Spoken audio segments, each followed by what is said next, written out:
hermano. Y bueno, pues mis hermanos, vamos a continuar. Estamos en el libro de Mateo, capítulo 18.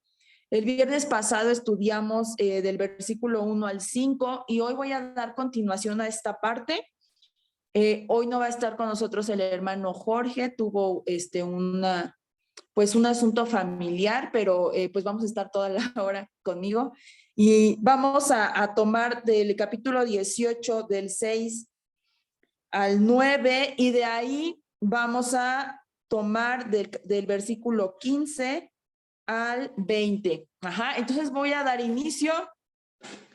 Estudiamos en la clase pasada, vimos esta situación, ¿verdad? Donde sus discípulos están teniendo una discusión y Jesús les dice, ¿qué es lo que discuten, no, entre ustedes? Y ellos dicen, pues preguntan, ¿no? ¿Quién es el mayor? ¿Quién es el mayor en el reino de Dios? Y entonces, pues Jesús, ¿verdad? Les ilustra de que, y toma un niño, llama a un niño y presenta al niño y le dice que si nadie se hace como un niño, no puede, ¿verdad?, entrar al reino de los cielos. Y entonces continúa esa enseñanza, mis hermanos, con el versículo 6. Es como otro tema, pero es también muy importante y va ligado porque fue en ese mismo momento. Él continúa enseñando y él dice, versículo 6, y cualquiera que haga tropezar a alguno de estos pequeños que creen en mí, mejor le fuera que se le colgase al cuello una piedra de molino de asno y que se le hundiese en lo profundo del mar. Ay del mundo por los tropiezos, porque es necesario que vengan tropiezos, pero ay de aquel hombre por quien viene el tropiezo. Por tanto, si tu mano o tu pie te es ocasión de caer, córtalo y échalo de ti. Mejor te es entrar en la vida cojo o manco, que teniendo dos manos o dos pies, ser echado en el fuego eterno. Y si tu ojo te es ocasión de caer, sácalo, échalo de ti. Mejor te es entrar con un solo ojo en la vida, que teniendo dos ojos, ser echado en el infierno de fuego. Y bueno, pues aquí podemos ver, habla sobre el amor de un padre. Vamos a ver cómo es esta situación, ¿verdad? Muchos padres, pues siempre, yo soy madre y siempre nos sentimos agradecidos, ¿verdad? Cuando alguien pues actúa en favor de nuestros hijos o es bueno con nuestros hijos, ¿verdad? Y pues de esta manera,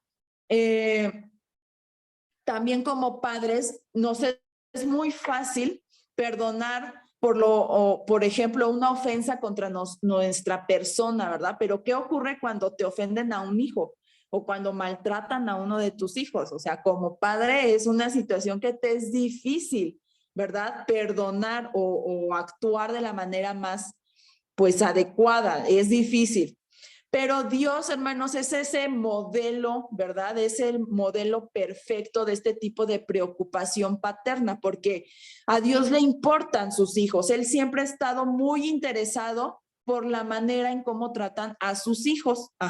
O sea, es muy importante para él que sus hijos sean protegidos, que sus hijos sean alimentados correctamente, ¿verdad? Ha dado muchas enseñanzas al respecto.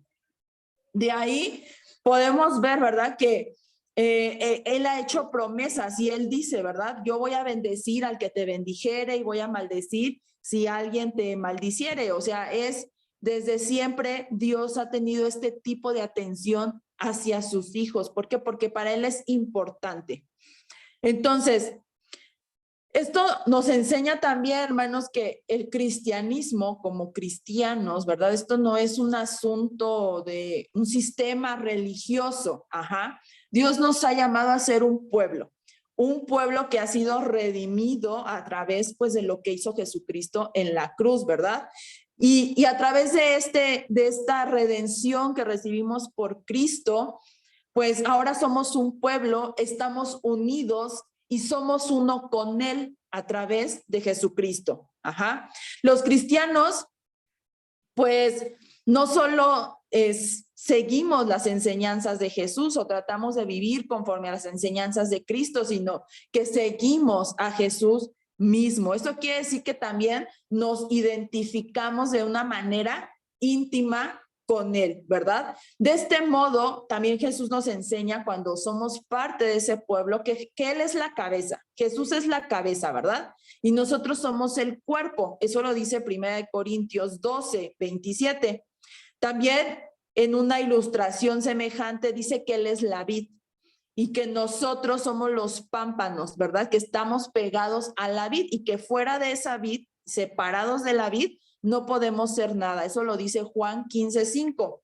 También Jesús ilustra esta situación de pueblo, de cuerpo, de comunión, donde dice que Jesús es el novio y nosotros somos su novia, ¿verdad? Y entonces cuando Él venga, pues Él viene por una esposa, ¿verdad? Ya no vamos a ser solo la novia, vamos a ser la esposa y Él quiere una esposa limpia y sin mancilla. Y eso lo dice Apocalipsis capítulo 21 del 2 al 9. Entonces, en estos términos, Jesús afirma, ¿verdad? A través de estas enseñanzas, que el que nos oye, el que oye a aquel que comparte la palabra, ¿verdad? Dice, a mí me oye. El que a ustedes los desecha, a mí me desecha. Y el que me desecha a mí, dice Jesús, también desecha al que me envió. Eso lo dice Lucas 10:16. Entonces, vemos otra enseñanza semejante en Mateo 25. Vamos a esa rápidamente, ya que estamos en Mateo. Mateo 25, versículo 31 al 40. ¿Sí? Si alguien lo tiene. Yo lo leo. Ah, sí. 31. Lo voy a leer en la Nueva Versión Internacional. Sí, perfecto. Título dice Las ovejas y las cabras. Cuando el Hijo del Hombre venga en su gloria con todos sus ángeles, se sentará en su trono glorioso. Todas las naciones se reunirán delante de él y él separará a unos de otros, como separa el pastor las ovejas de las cabras. Pondrá las ovejas a su derecha y las cabras a su izquierda. Entonces dirá el rey a los que estén a su derecha: vengan ustedes a quienes mi Padre ha bendecido, reciban su herencia, el reino preparado para ustedes desde la creación del mundo. Porque tuve hambre y ustedes me dieron de comer, tuve sed y me dieron de beber, fui forastero y me dieron alojamiento, necesité ropa y me vistieron, estuve enfermo y me atendieron, estuve en la cárcel y me visitaron. Y le contestarán los justos: Señor, ¿cuándo te vimos hambriento y te alimentamos, o sediento y te dimos de beber?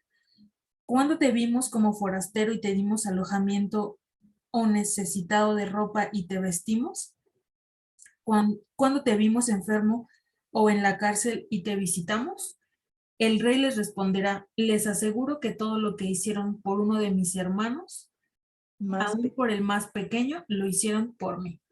Ajá. Y entonces vemos, ¿verdad? También esta es otra enseñanza donde dice que así como tú trates a tu hermano, como tú trates a aquellos que son parte del pueblo de Dios, del cuerpo de Dios, es una atención que tú tienes hacia Dios mismo, ¿verdad? Y aquí dice, ¿cuándo yo hice todas esas cosas? Pues cuando lo hiciste con uno de tus hermanos.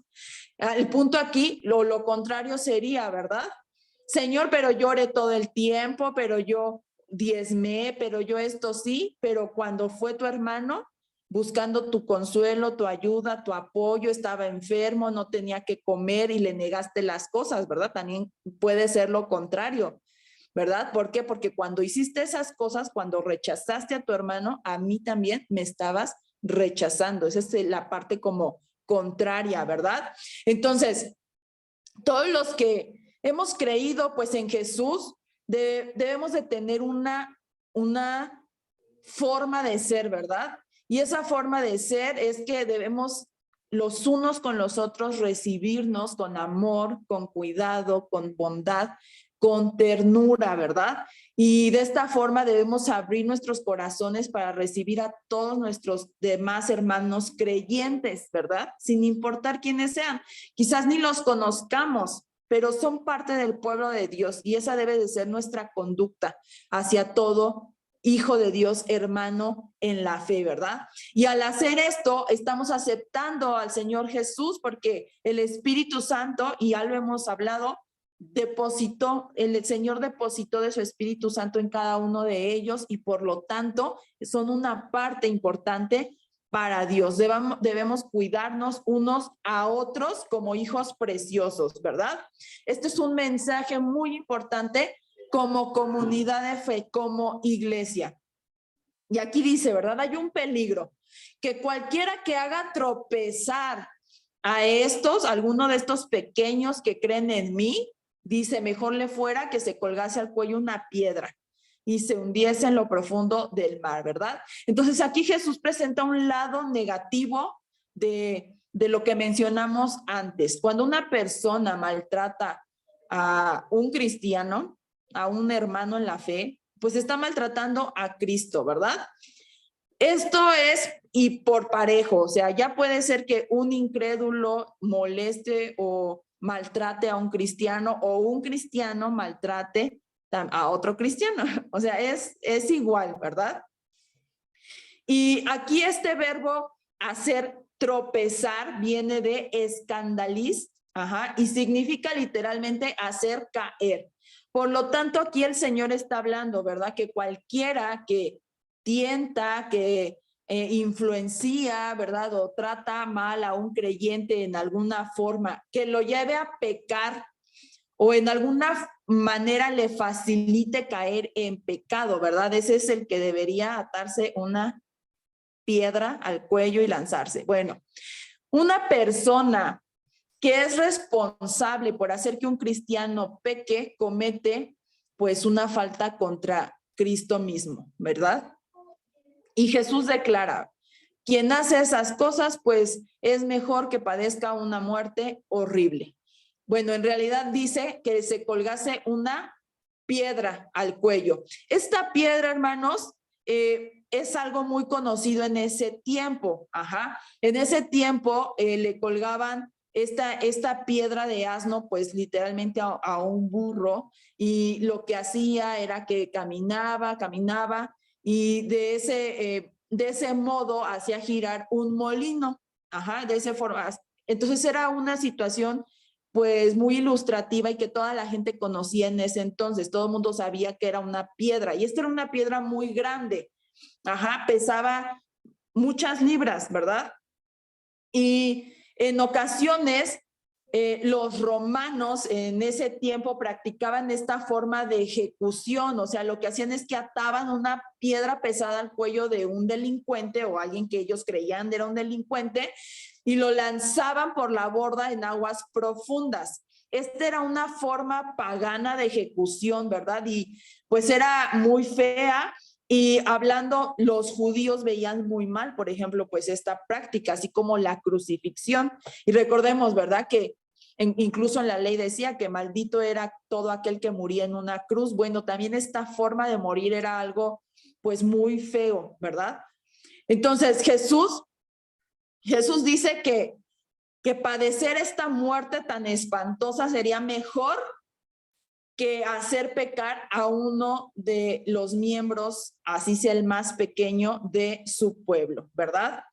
Entonces, esta idea, ¿verdad?, que presenta Jesús, esta comparación, esta enseñanza tan dura de atarse una piedra al cuello, pues provocó quizá ira o resentimiento, ¿verdad?, entre los que estaban en quienes los estaba enseñando. Ahora, recordemos por qué dijo estas palabras. La lección anterior, ¿verdad? Los discípulos estaban peleando por quién era pues el más grande en el reino de los cielos. Quizá ellos se sentían privilegiados y voy a hablar de tres, Pedro, Juan y Jacobo, porque ellos habían presenciado la transfiguración de Jesús. Quizá decían, no, pues somos importantes, somos los más importantes de estos 12, ¿verdad? Porque somos los más cercanos a Cristo. Quizá eso había en sus corazones, ¿verdad? La cosa es que ellos estaban peleando por quién era el más importante.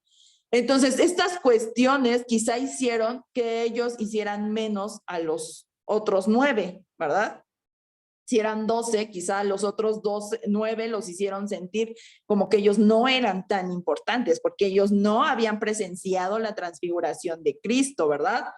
Por eso es que Jesús estaba dando esta enseñanza muy duramente, porque quizá esto estaba generando entre su grupo de discípulos pues celos, quizá envidias, ¿verdad? Pero es que ¿por qué a ellos sí, Señor? ¿Por qué a nosotros no? También nosotros dejamos todo por seguirlo, ¿por qué Jesús solo tiene preferencia con Pedro, con Juan, con Jacobo? Quizá esta situación estaba generando esto entre sus discípulos, ¿verdad? Entonces, ¿qué nos enseña pues Jesús, verdad? Todo creyente es un hijo de Dios. Ajá. Y al igual que todos, ¿verdad? Todos necesitamos protección, cuidado y comprensión. Entonces, es un delito enorme dañar a cualquiera, ¿verdad? A cualquiera de los hijos de Dios, guiándolos a pecar. ¿Y de qué modo, verdad? El modo en que podemos tentar a alguien en la iglesia, algún hermano, pues es un asunto muy importante. Ajá. O sea, esta situación de llevar a pecar, además de que es algo que molesta a Dios, podríamos decir, no, yo no hago eso, yo no causo eso. A veces no nos damos cuenta, pero a veces tenemos actitudes en nuestra persona, malas caras, ay, ni modo, así es mi cara. Tenemos palabras duras, muy agrias contra nuestros hermanos y quizá esto provoque en ellos pues una situación de tristeza, de ay, ¿por qué voy a seguir siendo cristiano si mira cómo es ese? Mejor ya no soy cristiano, X o Y, ¿verdad? A veces pensamos que no estamos haciendo las cosas mal, que todos somos bien buena onda, que no, eso no existe en mi comportamiento. Yo no puedo ser piedra de tropiezo para ningún hermano. Pero Jesús nos enseña que sí hay situaciones donde sí podemos llegar a ser esa piedra de tropiezo. Ahora, no es que te ates una piedra al cuello y te eches al fondo del mar. Es que recapacitemos, que nos examinemos, que veamos nuestra conducta y que aprendamos a través de mirarnos, de mirar nuestra conducta, que así como Dios es bueno y misericordioso y se preocupa por mí, pues también se preocupa por mi hermano. No importa la situación que él esté pasando, Dios también se preocupa por el hermano, así como se preocupa por mí, ¿verdad? Entonces, recordemos también, por ejemplo, cómo muchos creyentes en la iglesia primitiva, cuando se formó la primera iglesia, ellos recordemos que salieron del sistema del judaísmo. Ajá, ellos tenían ideas sobre legalismos, seguir tradiciones, guardar el día de reposo, etcétera. Ellos venían de ese sistema religioso. Ajá. Pero también recordemos que cuando se empezó a compartir a los gentiles, pues los gentiles no sabían nada de eso. Ellos no sabían nada de circuncidarse, no sabían nada de guardar el día de reposo. Ellos venían de seguir otras religiones, incluso otros dioses, había mucho paganismo en ese entonces, pero Jesús vino a rescatar de eso. Ajá.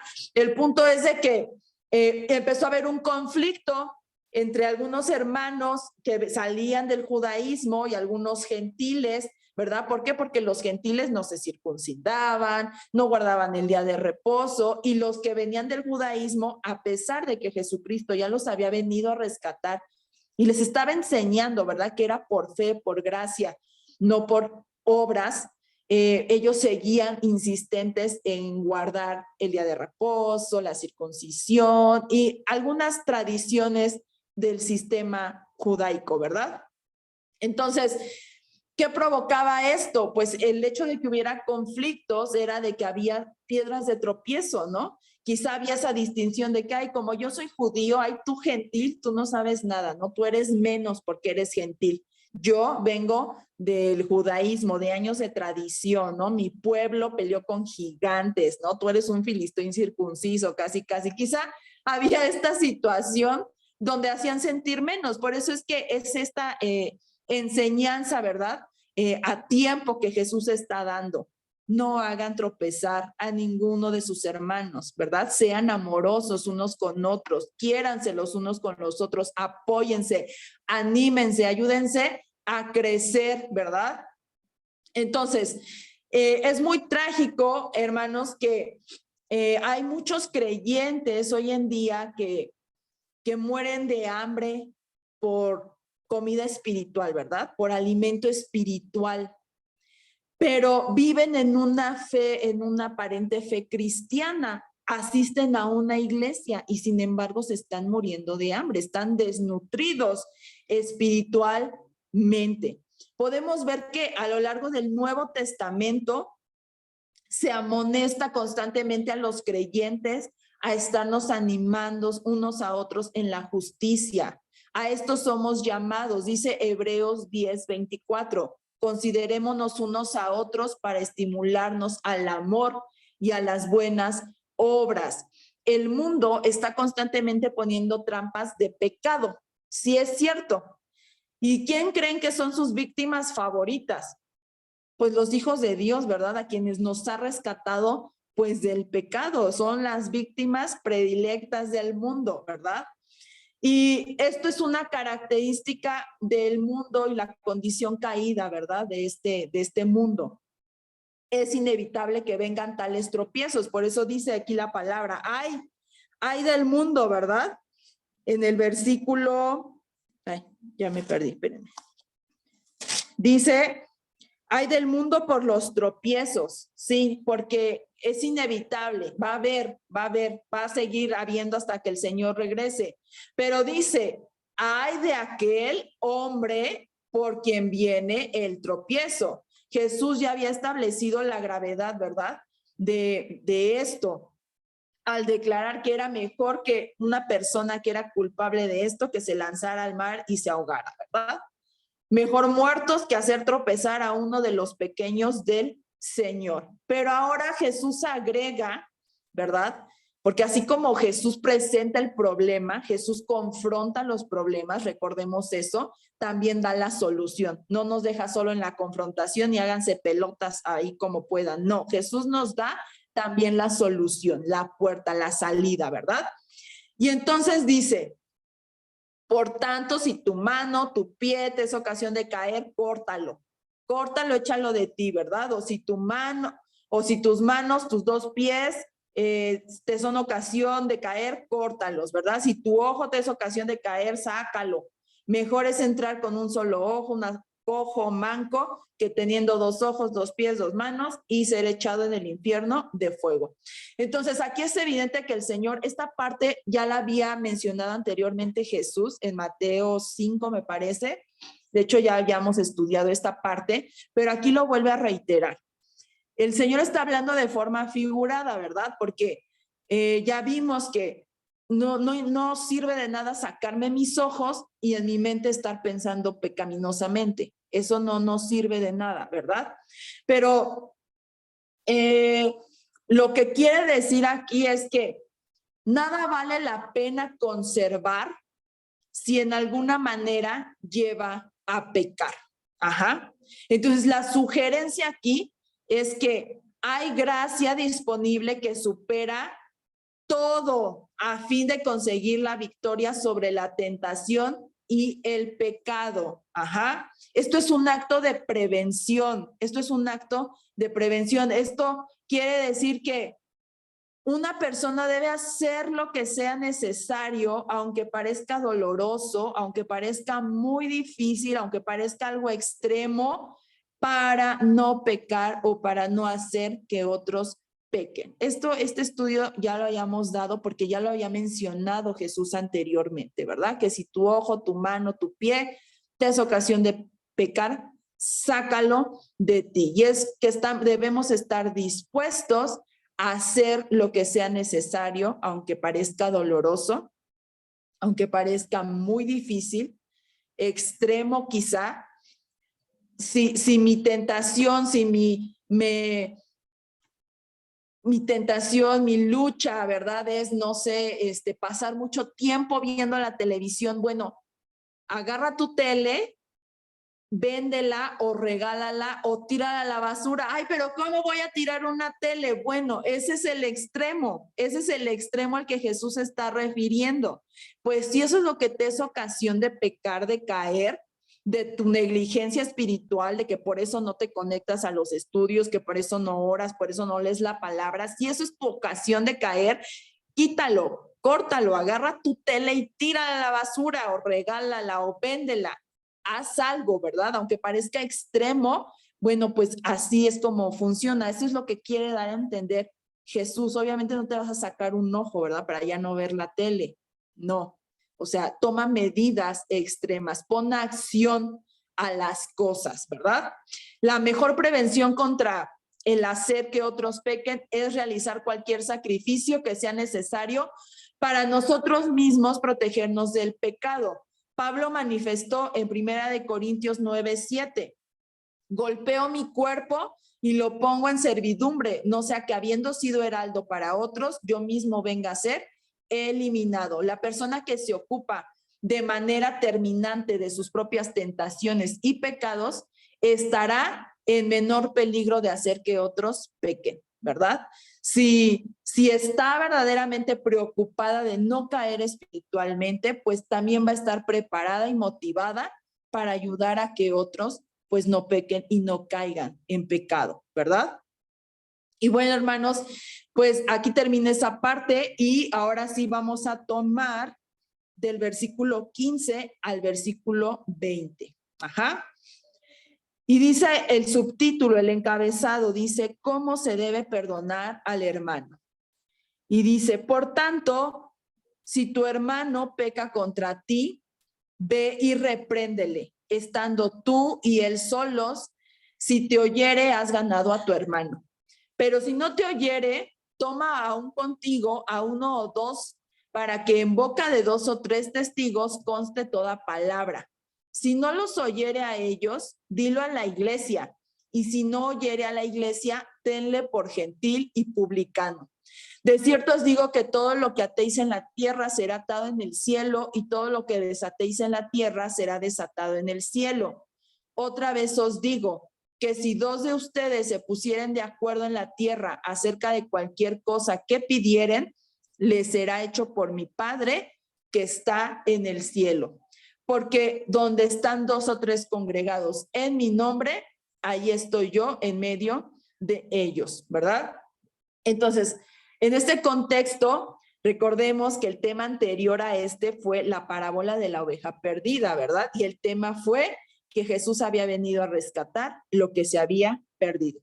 En ese contexto, como en muchos otros lugares de la Biblia, la palabra hermano, ¿verdad? Hermano que dice aquí, si tu hermano peca, hermano se refiere a cualquier compañero creyente, de la fe en Jesús, sea hombre o sea mujer, cualquiera es tu hermano, ¿verdad? Entonces, aquí habla, si tu hermano pecare, ¿verdad? Repréndele. ¿A quién se va a disciplinar? Pues a cualquier hermano que peca, a cualquier hermano que peca. La razón de la reprensión es que todos llegamos a Jesús siendo pecadores, eso es una realidad, ¿verdad? Todos venimos del pecado. Pero aquí dice que ya es un hermano, o sea, el hermano ya es cristiano, ya se congrega, lleva 5 años en la iglesia, ya es cristiano, es más, ya se bautizó, pero resulta que peca, ¿Cómo es que está pecando? Bueno, a este pecado se refiere a un pecado que aún continúa en la vida del creyente que no ha confesado. ¿Cuántos hemos llegado a tener esa clase de pecados? Es a través de la confesión, ¿verdad? Que podemos ir al arrepentimiento y cambiar nuestra forma de pensar. Bueno, resulta que aquí hay un hermano que peca de esta forma. Hay un pecado en su vida que no lo ha confesado, ¿verdad? Ahora, esta referencia a tu hermano es inclusiva, o sea, es cualquier hombre, mujer, niño, joven, anciano. Es un pecado que está en la vida de tu hermano, no importa la edad o género, Todo hijo de Dios, sea joven o viejo, hombre, mujer, rico, pobre, un líder o un congregante, no importa, debe ser confrontado cuando peca. Esta palabra pecar viene de el griego amartano, y tiene el significado literal de errar el blanco. Este es el verbo que utiliza el Nuevo Testamento para la palabra pecado, errar el blanco, o sea, errar o fallar en seguir las normas de Dios. cualquier pecado cometido por cualquier creyente requiere disciplina, hermanos, requiere confrontarse. Ajá, por eso dice reprende, requiere disciplina por parte, pues, de la iglesia. Ajá, todo pecado, recordemos que es una falta contra la santidad de Dios. Dios nos demanda ser santos así como Él es santo. Ajá, entonces todo pecado corrompe la santidad de su pueblo, porque ya hablamos, ¿verdad? Que somos un pueblo, porque somos parte de Dios. El pecado daña la comunión del creyente con Dios y también, y por lo tanto también daña la comunión con otros creyentes. Ajá. Se puede pecar contra una persona de forma directa o de forma indirecta. ¿Cómo es de forma directa? Pues yo voy, te toco la puerta y te digo, ¿sabes qué? Me caes gordo, te lanzo unos huevos a tu casa y ¿sabes qué? Te odio, ¿no? Y me voy y pues, ¿qué le hice al hermano, no? O a lo mejor sí sabes qué me hiciste, pero pues es un pecado, ahí hay un agravio, ¿verdad? Pero también hay una forma indirecta. Supongamos que yo voy e invito a una persona a la congregación. Le digo, oye, fíjate que invito a que te conozcas de Jesús, le predico de la palabra. Ay, sí, sí me interesa. ¿Dónde es? No, pues es en calle tal, número tal. Se llama así la iglesia. ¡Ah! ¿A poco así se llama? Fíjate que yo conocí a alguien que iba a esa iglesia y esa persona me robó. Esa persona me estafó. Esa persona me debe dinero. Esa persona, pues me quedó mal con un trabajo. No sé, ¿no? Por culpa de lo que hizo esa persona, ya, pues ya va a tener esa persona un concepto de ti mismo, ¿verdad? O sea, cometió un pecado indirecto, ¿verdad? No era su intención ofenderte a ti, pero cuando tú le compartes a esa persona dice, ay, no, no, no.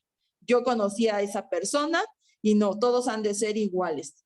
No quiero ir a tu iglesia, no quiero saber nada de Dios. Bueno, es un ejemplo, ¿no? Es solo un ejemplo. Entonces, aquí Jesús nos dice la forma en cómo debemos de proceder cuando detectamos que un hermano, ¿verdad?, está pecando, ¿verdad? Y dice que primero debe de ser reprendido por aquel a quien ha ofendido. Ajá. Y no solo eso, sino que además de que tú lo reprendes, el hermano directamente te ofendió, lo reprendes en el momento y el hermano dice, si se arrepintiese, entonces tú ofendido lo tienes que perdonar. Tú lo tienes que perdonar. Si ya lo reprendiste y él se arrepintió de lo que hizo, entonces lo tienes que perdonar. Entonces el agraviado debe acercarse al ofensor en un espíritu de humildad y mansedumbre. Fíjense, o sea, tú que eres la víctima, tú debes de acercarte al que te ofendió con un espíritu humilde, manso, ajá, y lo debes de reprender, pero de una forma que busques su restauración. ¿Por qué? Porque buscar esta restauración de ese hermano que está pecando ayuda a que, pues, a su santidad y por lo tanto a la santidad del pueblo de Dios y de la iglesia. Ajá. Nunca debe acudir con un espíritu de venganza. No. Debe de manifestar un espíritu de amor, de perdón, incluso mientras lo estés reprendiendo, ¿verdad? Y debes estar profundamente preocupado respecto, pues, al daño espiritual, ¿verdad?, del hermano, porque al cometer un pecado hay un daño espiritual. Ajá. Y entonces lo tienes que hacer lo más pronto posible. No debes de dejar pasar a ver si alguien más se da cuenta, pues a ver si ofende a alguien más, que alguien más lo reprenda. No, tú lo debes de hacer tan pronto como sea posible. ¿Por qué? Porque la intención de esto es volver del pecado a ese hermano pecador. Lo tienes que volver del pecado. Ajá. ¿Para qué? Hacer esto evita el resentimiento, hacer esto evita la amargura, ¿verdad?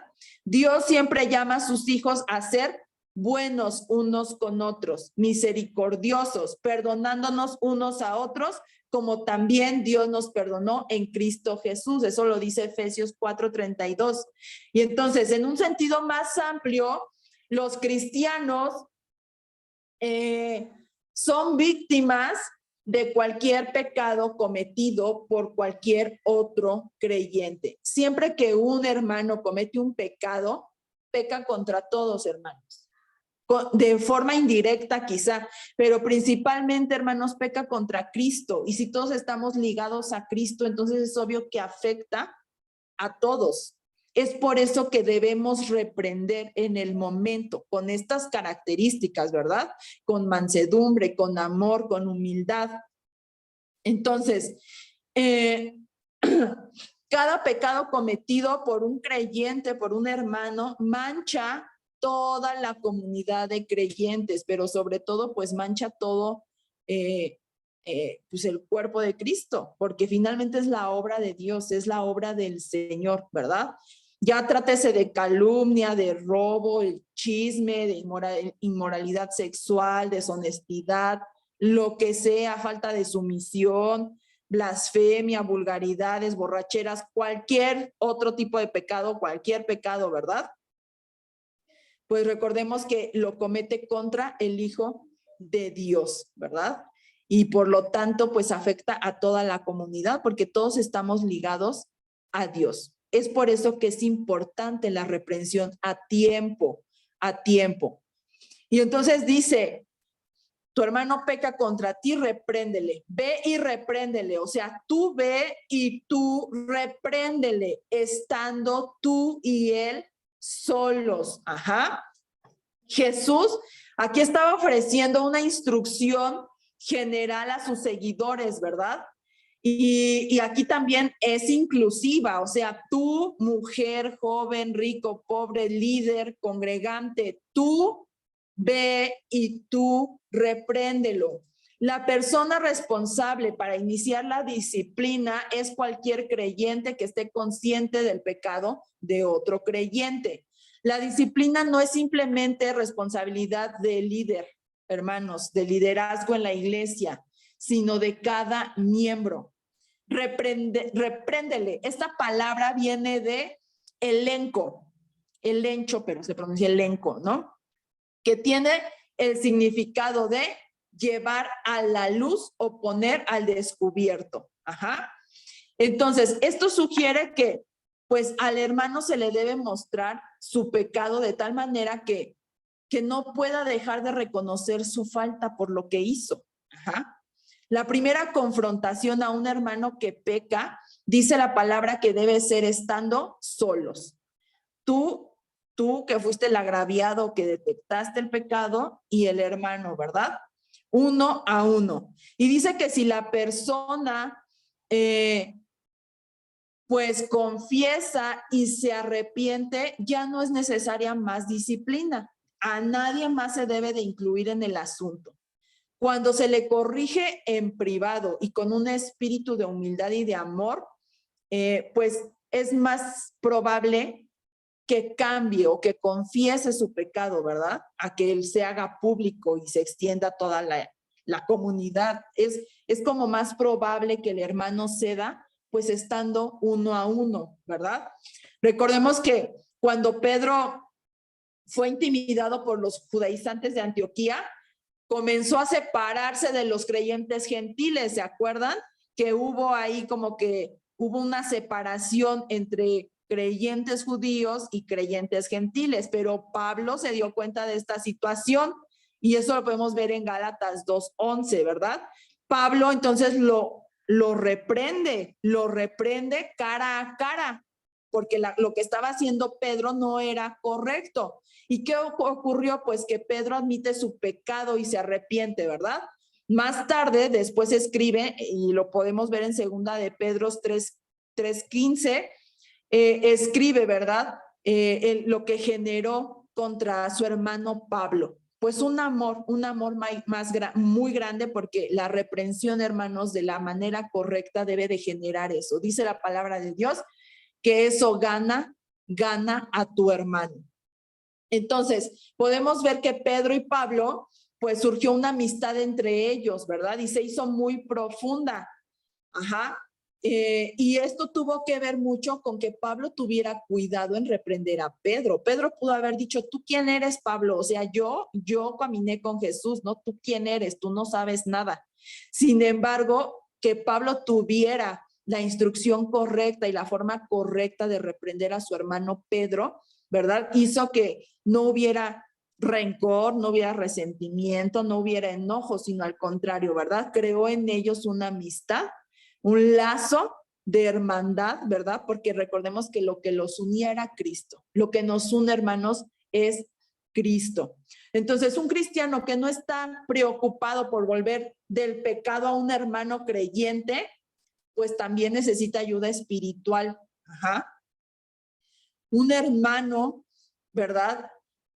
No puede condenar ni justificar a otro hermano que sabe que está en pecado. No se puede. Ajá. Su preocupación, recordemos, debe de ser la santidad. Debe de ser que su hermano pues tenga bendiciones, y las bendiciones pues vienen a través de vivir una vida íntegra, en santidad, en pureza delante de Dios, ¿verdad? Porque esto pues le da el honor y le da la gloria a Dios, ¿verdad?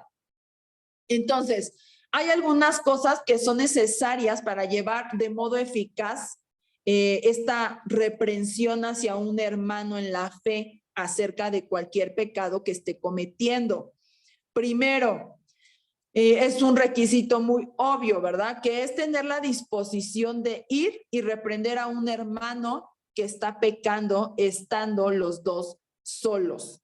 Ajá.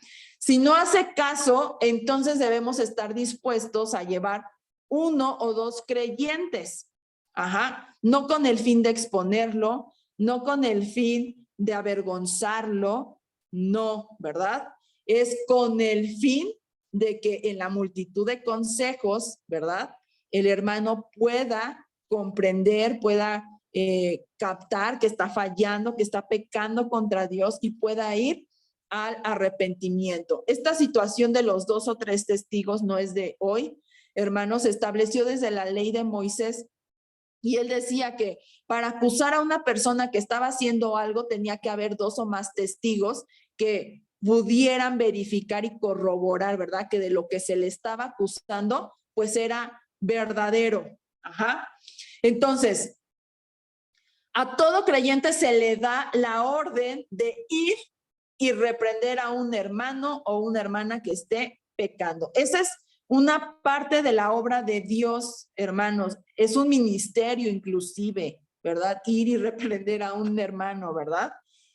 Y en nuestra época, en la iglesia actual, es algo muy necesario, hermanos, pero es algo muy descuidado. Generalmente decimos, ay, no, pues sí sé que mi hermano está mal, voy con el pastor y que el pastor lo instruya, lo ayude, lo aconseje y le dejamos todo, ¿verdad?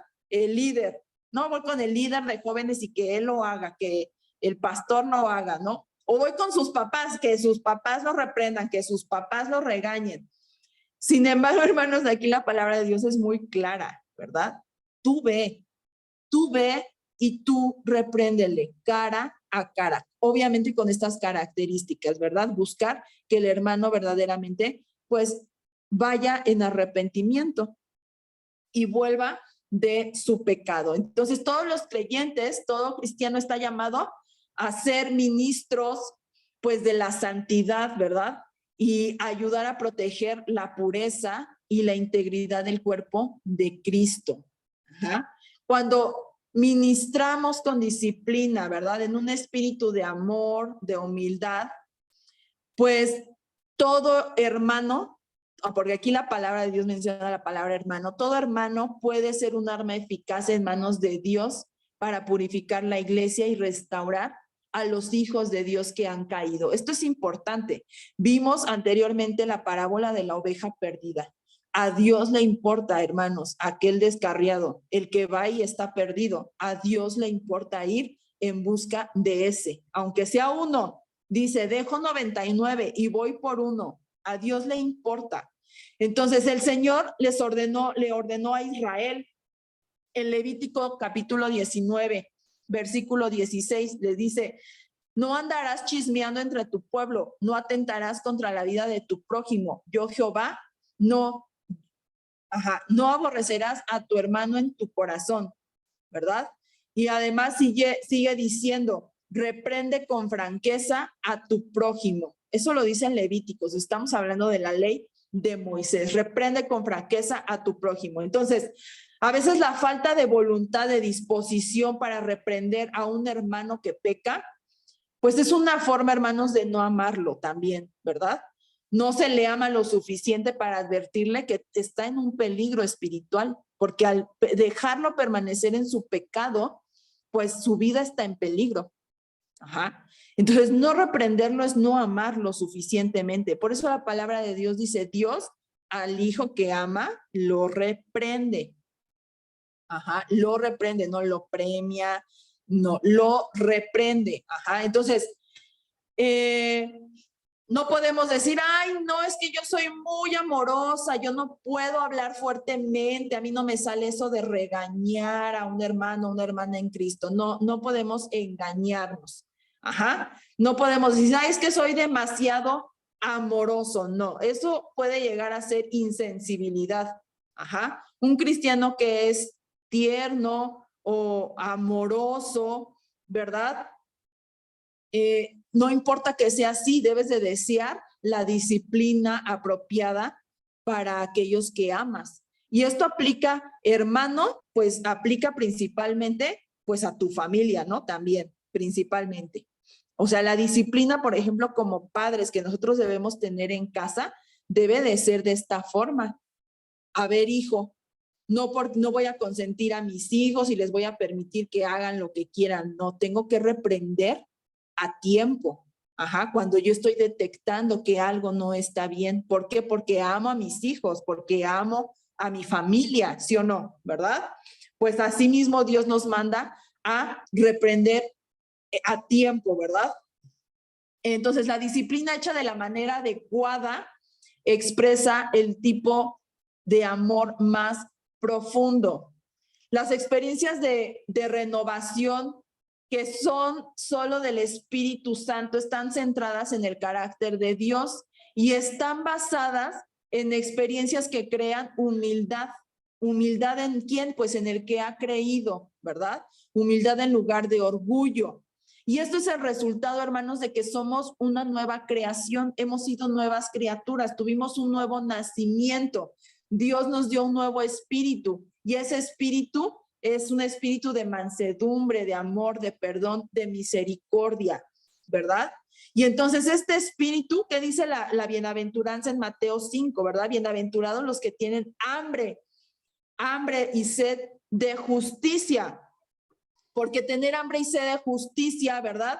Es lo contrario a tener hambre y sed de autocomplacencia, de lo que yo quiero, de solo lo que a mí me place. No, hambre y sed de que Dios corrija nuestros caminos, de que Dios me corrija cuando estoy haciendo algo mal, aunque no me guste, aunque me incomode, aunque me dé vergüenza.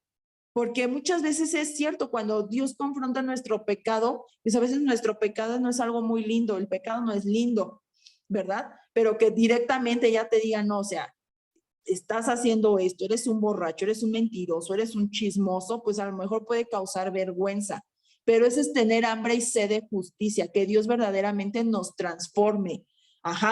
Entonces, la voluntad de Dios es que su pueblo pues sea santo, y el propósito de la disciplina, de la reprensión, es promover la santidad. Es promover la santidad dentro del cuerpo de Cristo. La palabra, el Espíritu Santo y el pueblo de Dios se tienen que unir, ¿verdad? Para obrar a favor de la santidad de la iglesia. Recordemos que los hermanos, ¿verdad? Como dice la palabra, los creyentes actúan en nombre de Cristo cuando con humildad y de acuerdo con, pues, los estatutos bíblicos, los parámetros de Cristo, disciplinan a los hermanos en la fe, pues que aún están combatiendo con su pecado. Otro requisito para la disciplina eficaz es la pureza personal. Un creyente que no se preocupa por su propia santidad, por su propia pureza, pues tampoco va a tener una voluntad obediente, ¿verdad? Para ayudar a otro que está pecando igual, a lo mejor de la misma manera que él. No va a tener con qué calidad moral vas y le dices a un hermano, no peques si tú estás haciendo lo mismo, ¿verdad? Por eso Cristo nos dejó una enseñanza, la de la viga del ojo. Primero saca la tuya y después ve con tu hermano, ¿verdad? Entonces, tampoco puede ser utilizado con eficacia para el Señor, para ayudar a que otros traten con su pecado si Él no está dispuesto a tratar con el suyo propio. Ajá. Entonces, la preocupación en cuanto a los pecados de otros hermanos, pues puede ser fuerte, puedes tener esa preocupación, pero si tú no estás trabajando en tu propio pecado, en tu propia santidad, entonces lo que tú veas en el hermano va a ser una observación llena de crítica, ¿verdad? Y de juicio. No va a ser humilde ni amorosa. Han escuchado ese dicho que dice, ¿verdad? Que lo que miras en otros, pues es tu propio reflejo. Lo que juzgamos a veces en otros es lo que nosotros mismos vivimos. Y por eso nuestra palabra es juiciosa, ¿verdad? ¿Por qué? Porque nosotros también estamos llenos de cosas. Ajá. Entonces no podemos exhortar de forma humilde y amorosa cuando no trabajamos en nosotros mismos. Y vimos, ¿verdad? En Mateo 7 es donde le dice, ¿por qué miras la paja? Ajá, lo que te choca, te checa, dice Diana, ¿verdad? Sí, ese es el dicho, lo que te choca es lo que te checa. Exacto. Y dice Mateo 7, ¿por qué miras la paja que está en el ojo de tu hermano? ¿Verdad? Y no ves la que tienes en tu propio ojo. ¿Cómo le vas a decir a tu hermano, oye, déjame sacar la paja de tu ojo? ¿No? Y la que está en el tuyo, y Jesús dice, hipócrita, primero saca la viga de tu propio ojo y entonces vas a ver bien para sacarla de tu hermano, ¿verdad? Entonces, cuando humildemente una iglesia se aparta para hacer cumplir la santidad, trabajar en la pureza, ¿verdad? Dentro de, pues, de sus miembros, ¿verdad? Entonces se encuentra, ¿verdad? En este proceso de purificación propia. Ajá. Un creyente que ha creído verdaderamente, pues es lo que anhela, pureza. La pureza, pues, de su vida, pero eso repercute en la pureza de toda la congregación, hermanos. Por eso es una situación muy personal, pero a veces la condición de la iglesia tiene mucho que ver con nuestra condición como personas, cómo vivimos nuestra vida. Ajá, porque a veces es muy fácil, ay, no, es que ya el pastor ya siempre saca las mismas cosas, ay, no, es que ya me aburrió, ay, no, es que la alabanza, ay, no, qué feo canta. Y a veces vamos ya con ese prejuicio a la iglesia y creemos que la iglesia está mal, cuando en realidad es algo que nos compete a nuestra situación, ¿no? Tú ya no estás renovándote, tú ya no estás creciendo espiritualmente, tú te me estás estancando, ¿no? Dios nos está mandando entonces a preocuparnos por nuestro estado, ¿verdad? Entonces, ¿cuál es el propósito de la disciplina? Dice el versículo 18, ¿verdad? Si tu hermano te oyere, ¿qué ocurre? Has ganado a tu hermano. Entonces, el propósito de disciplinar es la restauración espiritual de los miembros, pues que han caído. Y esto fortalece, hermanos, a la iglesia y esto glorifica a Dios, sin lugar a dudas. Cuando a un hermano que está en pecado se le reprende, este se vuelve de su pecado, se le perdona y entonces se le ha ganado. ¿Para qué se ha ganado? Pues para estar de vuelta en comunión con Dios, en comunión con Cristo, en comunión con su Señor, ¿verdad? Entonces, el objetivo de la disciplina no es echar a la gente de la iglesia, ¿no? No es alimentar el orgullo farisaico, ¿no? De que hay aquí puro y santo. Tú eres borracho, no, tú vete. No. Es hacer volver al hermano que está en pecado. Proverbios 11:30 dice, el que gana almas es sabio Gálatas 6:1, Pablo amonesta a los cristianos y les dice: hermanos, si alguno fuere sorprendido en alguna falta, ustedes que son espirituales, restauradle con espíritu de mansedumbre, considerándote a ti mismo, no sea que tú también seas tentado. Santiago 5:19 dice: hermanos, si alguno entre ustedes se ha extraviado de la verdad y alguno le hace volver, sepa que el que le haga volver al pecador del error de su camino, salvará de muerte un alma y cubrirá multitud de pecados. Y esta palabra de ganado, ¿no? Habrás ganado a tu hermano. Ganado viene de la palabra kerdaín, y originalmente era un término de comercio que se refería a un beneficio o lucro económico, pero aquí se refiere a recuperar algo de valor que está perdido. Y específicamente Dios dice, ¿verdad? Tu hermano, a tu hermano que se extravió, que está descarrilado, ¿verdad? Y como Jesús acababa de enseñar, ya lo vimos en la parábola de la oveja perdida, Dios valora en gran manera a cada uno de sus hijos, y cuando uno de ellos se descarría, Dios no va a descansar, ¿verdad? Hasta que ese hijo perdido sea hallado y regrese nuevamente a él. ¿Qué ocurre? Dice que si el hermano que ya pecó y no te oye, porque ya cara a cara lo reprendiste y no te oye, entonces el siguiente paso es tomar 2 testigos, ¿verdad? Pero si no ocurre eso, entonces dice la palabra de Dios que se tiene que exponer todo el asunto a la iglesia, ¿verdad? Y la primera, entonces, reprensión debe de ser privada, completamente privada. La segunda, ¿verdad? Si no quiere escuchar, es semi-privada. Pero la tercera debe de ser pública, delante de toda la iglesia. Y este hermano o hermana deben ser llevados delante de toda la congregación para recibir, pues, más reprensión, porque la idea es confrontar el pecado. No es pasarlo por alto, no es justificarlo, no es confrontar el pecado. Entonces se le tiene que reprender más y animársele a arrepentirse. Toda la iglesia es responsable de estimular a esa persona a que regrese a la santidad.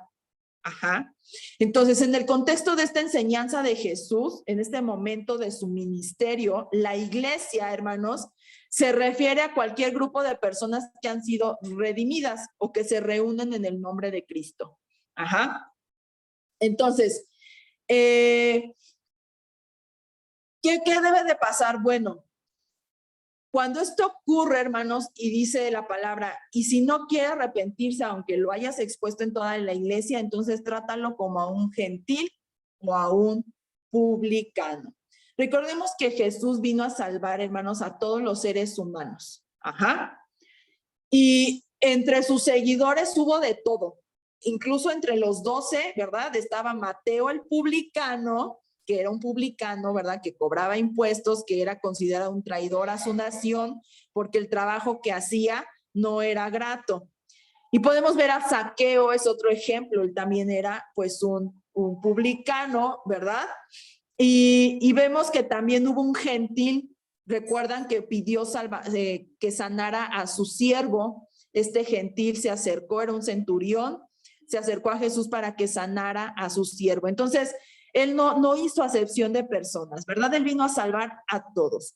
Entonces, el planteamiento en esta enseñanza es que un creyente que persiste en no arrepentirse debe ser excluido de la iglesia y tratado como un extraño incrédulo que no se arrepiente.